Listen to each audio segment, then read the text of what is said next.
서울 강남의 한 고급 아파트 단지. 밤이면 불빛이 반짝이고 낮이면 바쁘게 오가는 사람들로 가득한 이곳. 지우는 결혼한 지 5년 차였다.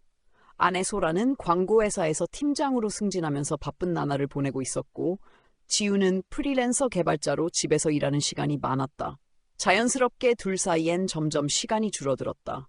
그러던 어느 날 소라의 어머니인 수진이 갑작스럽게 아파트로 이사 오게 되었다. 남편과 사별한 지 오래인 수진은 지방에서 혼자 살다가 딸의 권유로 서울로 올라온 것이다. 지우야, 오랜만이네. 어머니, 서울 오신 거 잘하셨어요. 불편하면 언제든 말씀하세요. 수진은 50대 후반임에도 불구하고 도시적인 세련미와 탄탄한 몸매를 유지하고 있었다. 젊은 시절부터 필라테스와 요가를 놓지 않았고, 맨 얼굴엔 주름보다 은은한 광택이 더 많았다. 처음엔 모든 것이 자연스러웠다. 아침이면 수진이 직접 아침을 차리고 지우는 서재에서 작업을 했다. 소라는 늦게 퇴근했고 주말에도 종종 야근이 있었다. 하지만 그 빈 공간은 점점 둘만의 시간이 되었다. 어느 날 지우는 거실에서 운동을 하고 있었다. 흘러내린 땀과 몸에 밀착된 티셔츠, 그리고 선명하게 드러난 팔 근육과 복근. 수지는 부엌에서 물을 마시다 무심코 그를 바라보았다. 처음엔 아무렇지 않았다. 하지만 시선은 점점 지우의 팔, 어깨, 그리고 땀에 젖은 목선으로 옮겨갔다. 이게 뭐 하는 짓이지? 저 아이는 내 사위야. 수지는 황급히 시선을 돌렸지만 이미 머릿속엔 그 이미지가 선명히 새겨졌다. 며칠 뒤 거실 조명이 고장났다. 지우는 사다리를 꺼내들고 천장을 향해 올라갔다. 수지는 그 옆에서 손을 잡아주고 있었다. 괜찮아요, 어머니. 이 정도는 쉽게 할 수 있어요. 그래도 조심해. 그러다 사다리가 살짝 흔들렸고 수지는 본능적으로 그의 허리를 두 팔로 붙잡았다. 순간 그녀의 가슴이 지우의 등 뒤에 자연스럽게 닿았다. 둘 다 숨이 멎은 듯 정적. 지우는 천천히 아래를 내려다 보았고 수지는 당황해 손을 때려 했지만 지우는 그대로 그녀의 손목을 잡았다. 어머니? 서로의 시선이 맞닿는 순간 설명할 수 없는 감정이 솟구쳤다. 금기임을 알면서도 그 끌림은 거부할 수 없는 본능이었다. 그날 밤 소라는 늦게까지 야근이었다. 아파트 안엔 오직 두 사람뿐. 지우는 소파에 앉아 책을 읽는 척했지만 시선은 자꾸만 주방에서 차를 마시는 수진에게 향했다. 그녀 역시 느끼고 있었다. 거실과 주방 사이 단 3걸음. 지우는 천천히 일어섰다. 수진은 고개를 돌렸고 둘의 시선이 다시 마주쳤다. 지우야! 안 돼! 저도 알아요. 근데 멈출 수가 없어요. 지우는 그녀의 얼굴을 감싸고 천천히 입술을 맞췄다. 수지는 처음엔 몸을 떨며 저항했지만 이내 두 손으로 그의 어깨를 붙잡았다. 서로의 숨결은 뜨거웠고 입술은 점점 깊게 얽혔다. 지우의 손은 그녀의 허리로 내려갔고 수진의 손끝은 그의 등 근육을 따라 움직였다. 그들의 몸은 더 이상 어떤 선도 필요 없었다. 그날 이후 그들은 서로를 피할 수 없었다. 소라가 없는 낮 시간, 지우는 자연스럽게 수진의 방으로 향했고 수진 역시 문을 잠근 채 그를 기다렸다. 침대, 소파, 심지어 욕실까지. 욕망은 공간 따위는 중요하지 않았다. 하지만 그와 동시에 불안은 점점 커져갔다.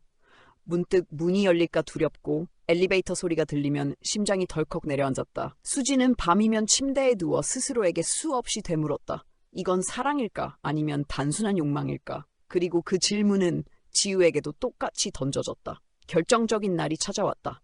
소라가 예상보다 일찍 퇴근했다. 현관문 비밀번호 소리가 들리던 순간 지우는 수진과 침실에서 격렬하게 얽혀 있었다. 띡띡! 어머?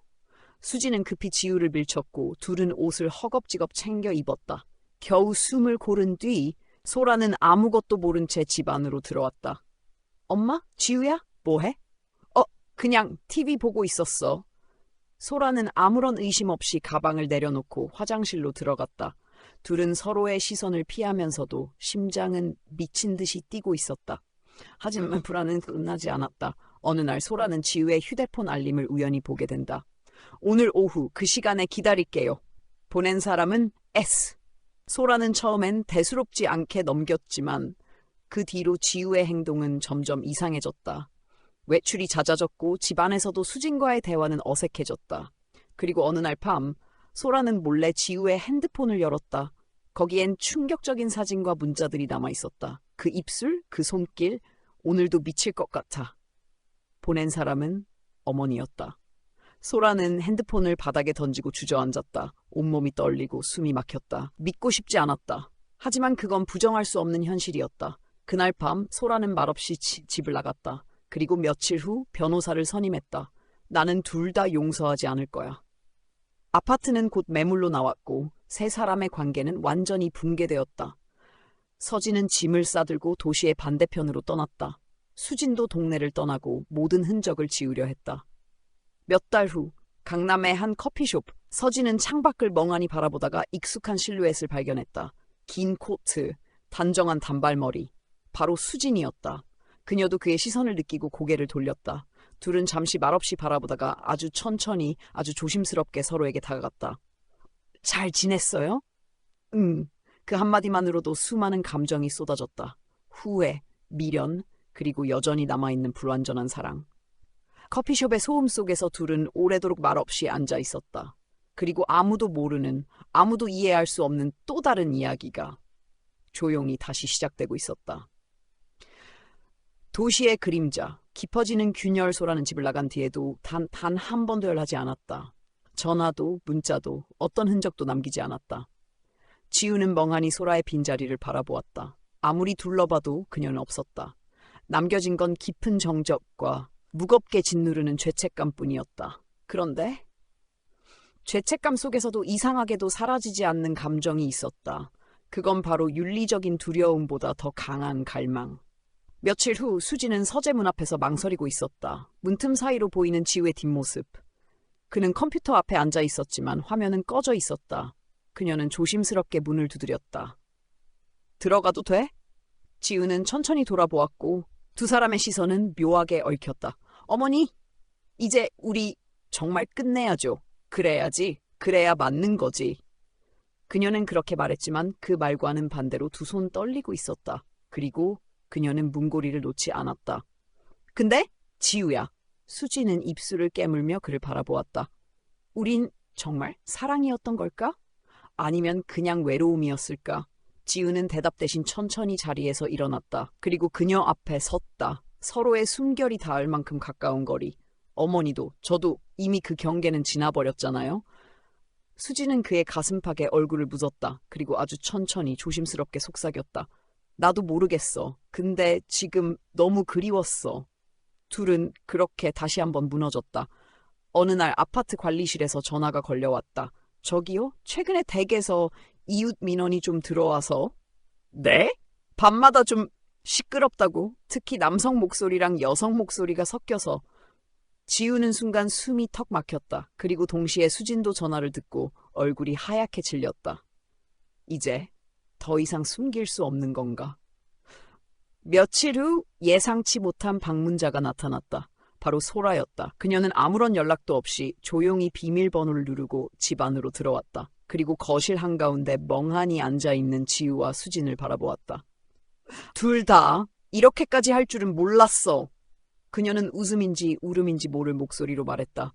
엄마, 당신은 엄마잖아. 어떻게 엄마가 나한테 이럴 수 있어? 수지는 아무 말도 하지 못했다. 입술은 파르르 떨리고 두 눈에선 눈물이 쏟아졌다. 미안해. 하지만 그 마음대로 되지 않았어. 마음대로 되지 않았다고 변명하지 마. 이건 그냥 더러운 배신이야. 소라는 침을 뱉듯 말하고 현관문을 박차고 나갔다. 그날 밤 수지는 처음으로 지우에게 말했다. 이제 정말 우리도 끝내야 해. 네. 하지만 둘은 알았다. 입으로는 끝이라고 말하지만 마음은 몸은 여전히 서로를 원하고 있다는 것을. 그리고 몇 주 뒤 서울 강북의 작은 카페. 지우는 우연히, 아니 어쩌면 일부러 찾아온 것처럼 그녀를 다시 맞췄다. 수지는 창가에 앉아 조용히 커피를 마시고 있었다. 그녀도 그를 발견하고 고개를 들었다. 둘은 잠시 멍하니 서로를 바라보다가 마치 약속이나 한 듯 동시에 고개를 떨었다. 그리고 천천히 아주 조심스럽게 지우는 그녀 쪽으로 걸어갔다. 여기 자도 될까요? 그래. 둘은 마치 아무 일도 없던 사람처럼 아주 평범하게 마주 앉았다. 하지만 서로의 손끝은 떨리고 있었고 눈빛은 여전히 불안하게 흔들리고 있었다. 과연 이것이 정말 끝일까? 아니면 또 다른 시작일까?